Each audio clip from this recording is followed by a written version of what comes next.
Olá, sejam bem-vindos à nossa Escola Bíblica Dominical. Para um melhor aproveitamento deste estudo, nós encorajamos você a ter uma Bíblia em mãos, assim como papel e caneta para anotações. Agora junte-se a nós com o pastor Alexander Maia, ensinando a Palavra de Deus. Olá pessoal, é bom estarmos juntos para mais uma aula em nossa Escola Bíblica. Sejam muito bem-vindos. Nós estamos em meio a uma jornada fascinante sobre o livro do Apocalipse, a revelação de Jesus Cristo, por meio de visões dadas ao apóstolo João, quando exilado na ilha de Patmos, da verdade da vida espiritual que abrange tanto as coisas que são, como as coisas que hão de acontecer. Como já visto em aulas anteriores, é bem provável que o livro tenha sido escrito quando Domiciano era imperador de Roma, no final do primeiro século. Um tempo de terrível perseguição para os cristãos. O propósito do livro é encorajá-los, levando os servos perseguidos do Senhor Jesus a assumirem uma postura de firmeza na esperança e na fé, a fim de permanecerem fiéis ao Evangelho, certos de que alcançarão a vitória final. Se esta é a sua primeira aula, eu recomendo que volte à descrição deste vídeo e assista às aulas anteriores para não perder nada. Para aqueles que desejam entender as ricas mensagens que encontramos neste livro único, duas coisas são importantes. Primeiro, lembre-se que este livro foi escrito em linguagem apocalíptica, muito comum entre os escritos judeus nos 2 primeiros séculos antes de Cristo e judeus e cristãos nos 2 primeiros séculos da era cristã. Isso significa que muitos símbolos comuns aos leitores da época foram usados. Assim, conhecer o significado desses símbolos usados por João, bem como as condições históricas que cercaram a produção do livro, são essenciais. Em segundo lugar, para entender a mensagem do Apocalipse, leve em conta e nunca perca de vista o propósito pelo qual o livro foi escrito: encorajar e confortar cristãos perseguidos. Compartilho com vocês a dica do pastor Delcir de Souza Lima. Não interprete literalmente o que é simbólico e procure sempre harmonizar as revelações com o propósito do livro. Esse critério irá nos ajudar a evitar tanto devaneios como a imposição dos nossos pontos de vista particulares. Na semana anterior, nós conhecemos o conteúdo dos 7 selos, abertos pelo Cordeiro. Quando Jesus abriu o 7º selo, foi revelada outra série de 7 mensagens sobre a justiça de Deus a se manifestar sobre Roma e sobre todos os povos em geral, anunciadas por 7 anjos, que receberam 7 trombetas. E você já sabe, as 7 trombetas são os anúncios completos e inalteráveis de que a justiça de Deus vem sobre a terra. E são também apelos de Deus aos homens para que se arrependam antes que chegue o dia final. Vamos conhecer um pouco mais sobre esses anúncios? Apocalipse capítulo 8, verso 7. O primeiro anjo tocou a sua trombeta, e granizo e fogo misturado com sangue foram lançados sobre a terra. Foi queimado 1/3 da terra, 1/3 das árvores e toda a relva verde. O segundo anjo tocou a sua trombeta, e algo como um grande monte em chamas foi lançado ao mar. O terceiro, 1/3 do mar, transformou-se em sangue. Morreu 1/3 das criaturas do mar e foi destruído 1/3 das embarcações. O terceiro anjo tocou a sua trombeta e caiu do céu uma grande estrela, queimando como tocha, sobre 1/3 dos rios e das fontes de águas. O nome da estrela é Absinto. Tornou-se amargo 1/3 das águas, e muitos morreram pela ação das águas que se tornaram amargas. O quarto anjo tocou a sua trombeta, e foi ferido 1/3 do sol, 1/3 da lua e 1/3 das estrelas, de forma que 1/3 deles escureceu. 1/3 do dia ficou sem luz, e também 1/3 da noite. Enquanto eu olhava, ouvi uma águia que voava pelo meio do céu e dizia em alta voz: Ai, ai, ai dos que habitam na terra, por causa do toque das trombetas, que está prestes a ser dado pelos 3 outros anjos. As cenas que aparecem ao toque das 4 primeiras trombetas representam calamidades naturais que seriam usadas por Deus na destruição do Império Romano e que, em sentido mais amplo, são usadas no decorrer da história para manifestar a justiça de Deus sobre os povos que se opõem ao seu reino. Segundo o comentarista bíblico Ray Summers, não devemos tomar isso literalmente, como profecia de acontecimentos futuros que acarretariam a destruição de 1/3 da terra. Este é simplesmente um quadro dos juízos de Deus contra os maus, não todos, 1/3, ou seja, uma grande parte das pessoas. Tais aflições são enviadas sobre a terra com o claro propósito de dar avisos para tornar as pessoas inexcusáveis se não se arrependerem. Os sinais são tão evidentes que não há desculpas. Assim, a primeira trombeta desencadeou calamidade sobre a terra. Uma chuva de fogo, enxofre e sangue que destruiu 1/3 da terra, arrasada e queimada pelo incêndio das florestas. Ao toque da segunda, seguiu-se uma erupção vulcânica que atirou ao mar uma enorme montanha flamejante e morreu a 1/3 parte dos peixes, perdendo-se também embarcações. A terceira trombeta fez cair do céu uma estrela em chamas que atingiu a 1/3 parte dos rios e das fontes de água e as tornou impróprias para o consumo, pois uma vez envenenadas, causavam a morte de quem bebia delas.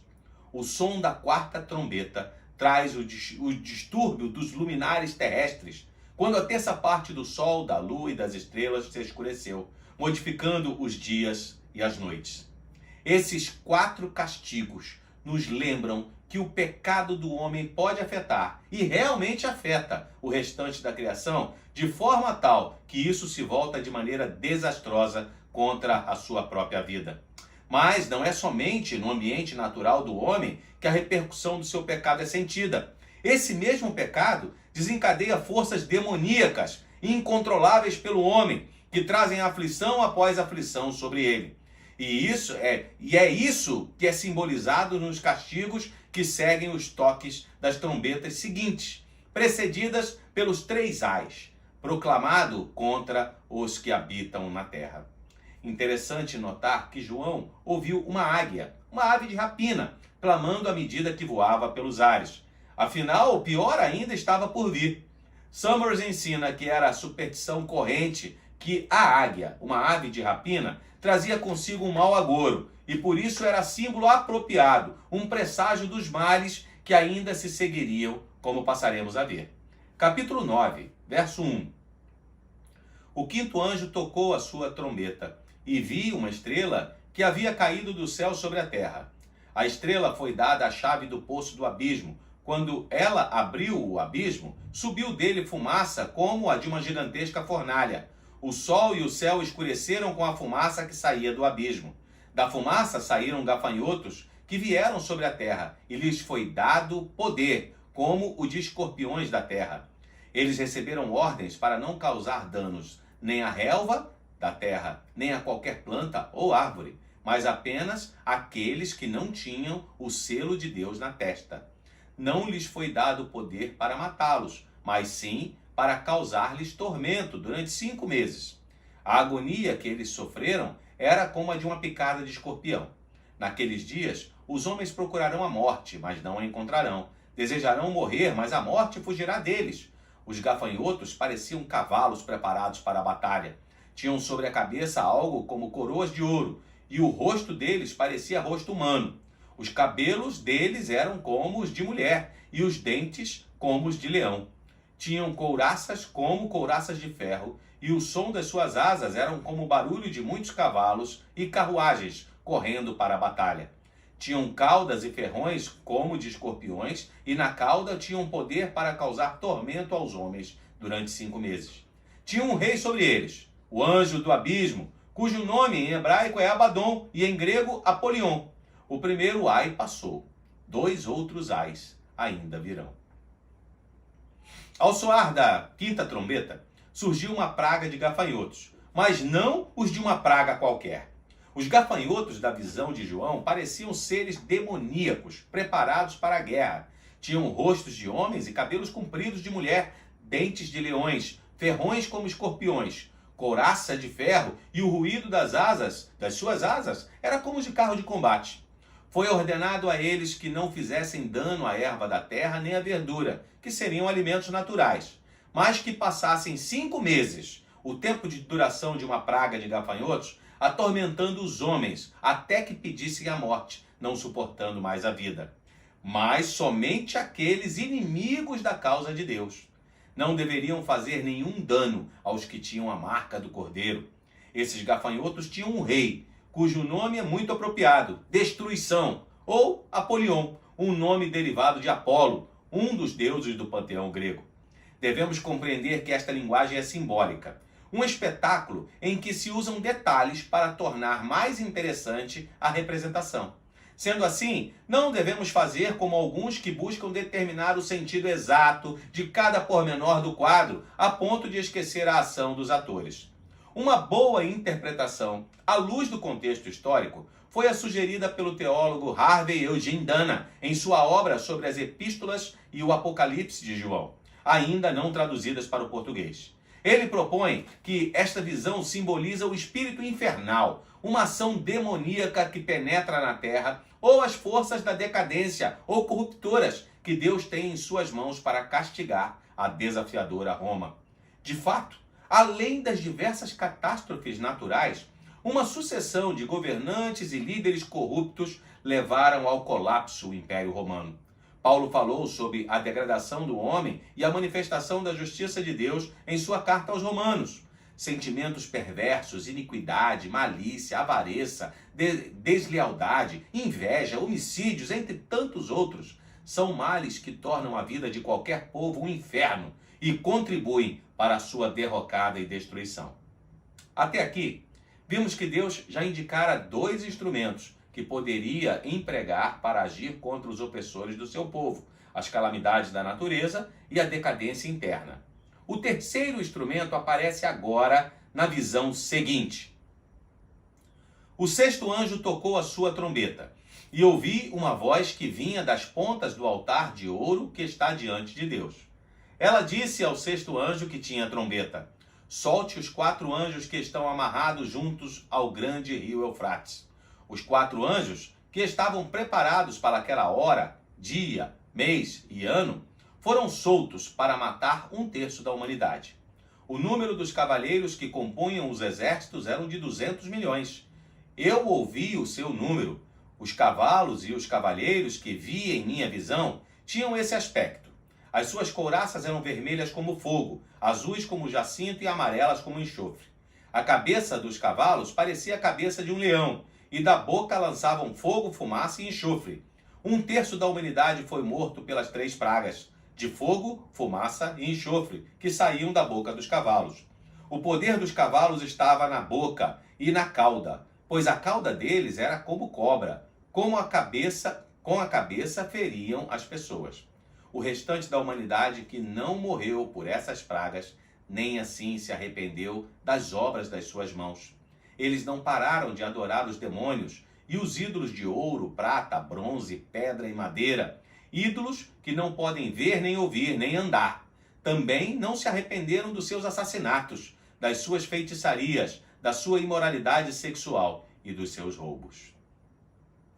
Toda essa visão dramática, cujos detalhes são destituídos de qualquer significado profético ou doutrinário, aponta o terceiro agente de destruição que seria usado por Deus contra Roma: as invasões de outros povos, espalhando destruição, terror e morte, como os godos, os hunos e os partos, nunca totalmente derrotados e que representavam uma constante ameaça aos limites orientais do império. Existem diversas obras literárias que descrevem a decadência e a queda do Império Romano. E em todas elas é fácil identificar esses 3 agentes usados por Deus para a libertação do seu povo e julgamento contra aqueles que o afligiram. Calamidades naturais, terremotos e enchentes, erupções vulcânicas, a podridão interior, uma longa série de governantes e líderes corruptos e imorais. E a invasão de povos bárbaros se juntaram numa frente única para derrotar aqueles que pareciam invencíveis. Estas visões são um meio de reafirmar aos cristãos a verdade de que Roma nunca triunfaria sobre a cristandade e que os juízos de Deus viriam como medidas punitivas sobre os maus e opressores, mas também como um chamado ao arrependimento, o que não aconteceu, como podemos ver nos versos 20 e 21 já lidos. Sendo assim, só restava um julgamento ainda mais rigoroso da parte de Deus, que iremos ver com o toque da 7ª trombeta. Mas não exatamente agora. A exemplo do que aconteceu entre a abertura do sexto e do sétimo selos, o que vem pela frente é pesado. Por isso, a visão do toque das trombetas é interrompido para dar lugar a duas visões consoladoras, a fim de encorajar os crentes com relação ao que iria acontecer. Capítulo 10, verso 1. Então vi outro anjo poderoso que descia dos céus. Ele estava envolto numa nuvem e havia um arco-íris acima da sua cabeça. Sua face era como o sol e as suas pernas eram como colunas de fogo. Ele segurava um livrinho que estava aberto em sua mão. Colocou o pé direito sobre o mar e o pé esquerdo sobre a terra, e deu um alto brado, como o rugido de um leão. Quando ele bradou, os 7 trovões falaram. Logo que os 7 trovões falaram, eu estava prestes a escrever, mas ouvi uma voz dos céus que disse: cele o que disseram os 7 trovões, mas não o escreva. Então, o anjo que eu tinha visto em pé sobre o mar e sobre a terra, levantou a mão direita para o céu e jurou por aquele que vive para todo sempre, que criou os céus e tudo que neles há, a terra e tudo que nela há, o mar e tudo que nele há, dizendo: não haverá mais demora. Mas, nos dias em que o 7º anjo estiver para tocar a sua trombeta, vai cumprir-se o mistério de Deus, como ele o anunciou aos seus servos, os profetas.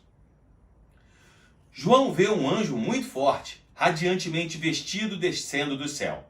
Alguns estudiosos sugerem, sem muita base, que este anjo é o próprio Cristo. Em outras passagens, anjos são mensageiros, e aqui parece se dar o mesmo. Esse anjo é o mensageiro da vingança de Deus, que com os seus pés firmados, um na terra, outro no mar, traz uma mensagem endereçada a todas as pessoas. É provável que os 7 trovões fossem revelações de como Deus revelará o seu juízo, da mesma maneira que os 7 selos, as 7 trombetas e as 7 taças. Mas o curso das revelações se interrompe e ficamos sem conhecer o conteúdo dessas mensagens. O motivo nos é dado poucos versículos adiante. Não haveria mais avisos ou admoestações. Os homens já tinham tido todas as oportunidades e não se arrependeram. Então o castigo viria sem mais delongas. No quadro seguinte, João vê um livrinho que continha a mensagem das últimas coisas a serem pregadas por ele. Era pequeno porque já não havia muito mais o que se dizer aos homens, visto que o fim se aproximava. Verso 8. Depois falou comigo mais uma vez a voz que eu tinha ouvido falar dos céus. Vá, pegue o livro aberto que está nas mãos do anjo que se encontra em pé sobre o mar e sobre a terra. Assim me aproximei do anjo e lhe pedi que me desse o livrinho. Ele me disse: pegue-o e coma-o. Ele será amargo em seu estômago, mas em sua boca será doce como mel. Peguei o livrinho da mão do anjo e o comi. Ele me pareceu doce como mel em minha boca, mas ao comê-lo senti que o meu estômago ficou amargo. Então me foi dito: é preciso que você profetize de novo acerca de muitos povos, nações, línguas e reis. Para pregar com convicção e fidelidade, João precisava comer o livrinho. Esta foi a ordem dada pelo anjo e obedecida por João, simbolizando que ele conheceria bem a mensagem nela contida, tornando-a parte de si mesmo. É sempre uma alegria receber de Deus uma revelação. Por isso, na boca, o livrinho seria doce, mas ele se tornaria amargo, e essa amargura provém do resultado da pregação, da condenação divina, que evidencia sofrimentos e destruição por causa do pecado sem arrependimento. O terceiro quadro deste entreato é a medição do templo. Foi dada a João uma vara de medir, e ordenado que medisse o templo, o altar e os adoradores. Não seria medido o átrio exterior dado às nações, e a cidade santa seria pisada por 42 meses. Capítulo 11, verso 1. Deram-me um caniço semelhante a uma vara de medir e me disseram: vá e meça o templo de Deus e o altar, e conte os adoradores que lá estiverem. Exclua, porém, o pátio exterior, não o meça, pois ele foi dado aos gentios. Eles pisarão a cidade santa durante 42 meses. A medição do templo significava um prenúncio de um evento de progresso e restauração. Assim é visto nas mensagens de Ezequiel e Zacarias. Não encontramos aqui nenhuma menção a uma possível reconstrução do Templo de Jerusalém antes da segunda volta de Cristo. A medição é um símbolo do cuidado e da proteção de Deus para com o verdadeiro Israel durante as perturbações, as perseguições também que estavam por vir. Uma visão de conforto e consolação em contraste com a ameaçadora condenação dos opressores. Foi dada a ordem para que não fosse medido o chamado Pátio dos Gentios, um símbolo de que não haveria a mesma proteção para a grande massa do mundo gentílico, que sofreria bastante durante um certo tempo. Summers ensina que 42 semanas são 3 anos e meio. 3,5 era um número indefinido, simbolizava incerteza, inquietação e desordem, mas o Senhor está no comando. O quarto e último quadro deste interlúdio é uma das passagens mais enigmáticas do Apocalipse e tem sido interpretada de diferentes modos. Ela descreve o aparecimento e morte de 2 testemunhas que profetizarão durante 42 semanas, ou 3 anos e meio, 1260 dias. Capítulo 11, verso 3. Darei poder às minhas 2 testemunhas, e elas profetizarão durante 1260 dias, vestidas de pano de saco. Estas são as 2 oliveiras e os 2 candelabros que permanecem diante do Senhor da terra. Se alguém quiser causar-lhes dano, da boca deles sairá fogo que devorará os seus inimigos. É assim que deve morrer qualquer pessoa que quiser causar-lhes dano. Estes homens têm poder para fechar o céu, de modo que não chova durante o tempo em que estiverem profetizando. E têm poder para transformar a água em sangue e ferir a terra com toda sorte de pragas, quantas vezes desejarem. Perceba que existem muitas referências ao Velho Testamento no livro do Apocalipse, em especial quanto aos livros de Gênesis e Êxodo. Ainda agora estudamos sobre a visão do livrinho comido por João e vimos que ele foi dado inicialmente ao anjo forte, que descia do céu vestido de nuvem, tinha um arco-íris por cima da cabeça e o rosto como o sol e os seus pés como colunas de fogo. O arco-íris como símbolo da aliança com Noé, aponta para a promessa de não destruir a terra. Deus não está esquecido. A nuvem e a coluna de fogo, que remetem ao Êxodo, dizem respeito à presença divina e à proteção proveniente de sua presença. Talvez, por isso, alguns estudiosos veem nas características das 2 testemunhas elementos que remetem a Elias, que profetizou para que não chovesse, e a Moisés, que transformou a água em sangue e feriu a terra do Egito com pragas, os quais também aparecem na transfiguração de Jesus. Segundo essa escola de interpretação do Apocalipse, eles serão testemunhas do fim do mundo, terão poderes sobrenaturais e gozarão da proteção de Deus até serem mortos pelo anticristo e depois de 3 dias e meio ressuscitadas. O ponto principal aqui é: que conforto ou animação poderia levar aos cristãos perseguidos do primeiro século saber que, dali a centenas de anos, aqueles eventos descritos seriam uma gloriosa realidade? Outros, como o pastor Valtair Miranda, pesquisador já citado em nossos estudos, creem que essas 2 testemunhas são os santos perseguidos e martirizados pela besta, que será apresentada por João no capítulo 13 a seguir. Summers e Souza Lima, no entanto, propõem que as 2 testemunhas não são literalmente pessoas físicas, mas um símbolo do processo de revelação de Deus.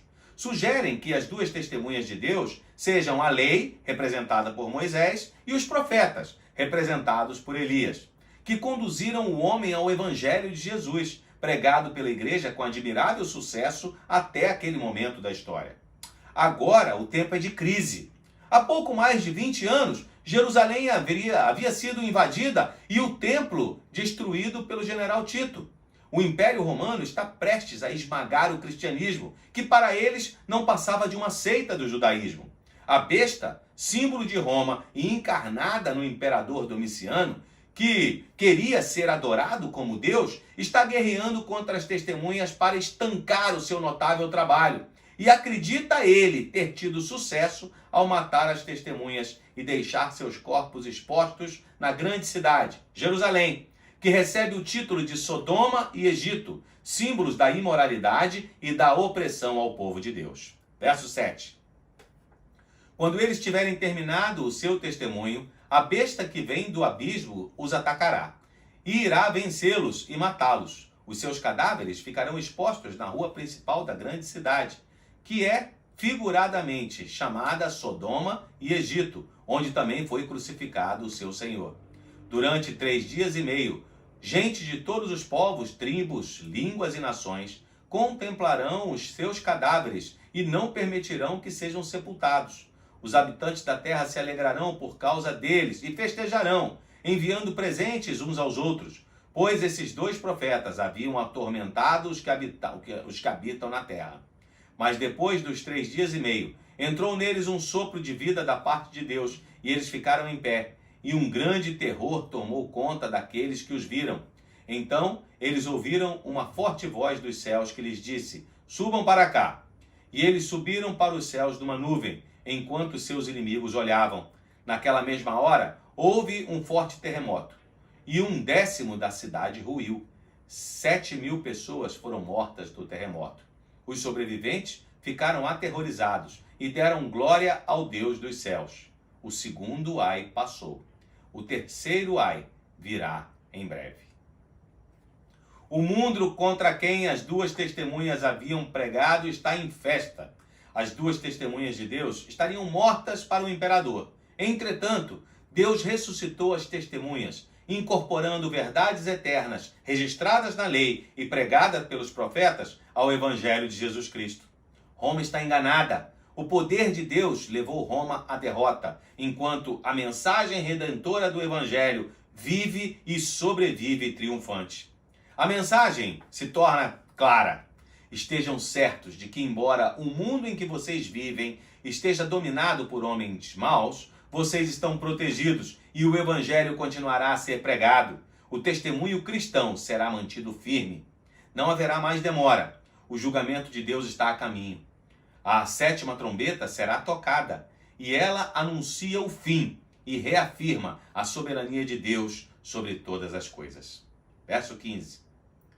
O 7º anjo tocou a sua trombeta e houve fortes vozes no céu que diziam: o reino do mundo se tornou de nosso Senhor e do seu Cristo, e ele reinará para todo sempre. Os 24 anciãos que estavam assentados em seus tronos diante de Deus prostraram-se sobre os seus rostos e adoraram a Deus, dizendo: graças te damos, Senhor Deus Todo-Poderoso, que és e que eras, porque assumistes o teu grande poder e começastes a reinar. As nações se iraram, e chegou a tua ira. Chegou o tempo de julgares os mortos e de recompensares os teus servos, os profetas, os teus santos e os que temem o teu nome, tanto pequenos como grandes, e de destruir os que destroem a terra. Então foi aberto o santuário de Deus nos céus, e ali foi vista a arca da sua aliança. Houve relâmpagos, vozes, trovões, um terremoto e um grande temporal de granizo. Com o toque da 7ª trombeta, encerra-se a visão do livro selado e que João descreve, e toda essa mensagem é consolador. Apesar de todas as dificuldades e perseguições, não há qualquer possibilidade de Cristo ser derrotado. Seu reino será estabelecido e consumado sobre a história humana. Chegou a hora do juízo final, mas João não se detém em escrevê-lo. Sua preocupação com a adoração é tão grande que ele termina a história da intervenção final de Deus com um cântico de vitória. Chegou o tempo de recompensar os que temem o nome do Senhor. Ver-se a restauração do templo no céu como um sinal de que Deus estará sempre habitando no meio do seu povo. Ver-se a Arca da Aliança, já há muitos séculos desaparecidas, aparecer no céu para significar que Deus não esqueceu de seu povo e do seu pacto com eles. Trovões e relâmpagos, manifestações do poder de Deus, são vistos e ouvidos. Não há o que temer. Está próximo o dia da vitória final. Às vezes parece que o inimigo está por cima, parece até que sairá vencedor, mas não é verdade. Só parece, porque a vitória é do Senhor Jesus e daqueles que possuem a marca do Cordeiro. Encerramos hoje o que podemos chamar de a primeira parte do livro do Apocalipse, que revela Cristo como o cabeça da igreja e o controlador do destino do mundo. A partir do capítulo 12, o drama começa a ser reapresentado, apontando os pormenores do conflito universal de Satanás e seus seguidores contra Deus e o seu povo, para mostrar como será alcançada a vitória final, anunciada em resumo ao toque da última trombeta. Isso nós iremos ver na próxima semana. Quer saber quem é a mulher vestida de sol, com a lua debaixo dos seus pés? Por que João fala de uma besta que sai do mar e de outra que sai da terra? O que significa o número 666? E o que tudo isso tem a ver com a igreja no século 21? Então você não pode perder. Te espero em nosso próximo encontro. Que tenhamos todos uma semana abençoada. Até a próxima, pessoal!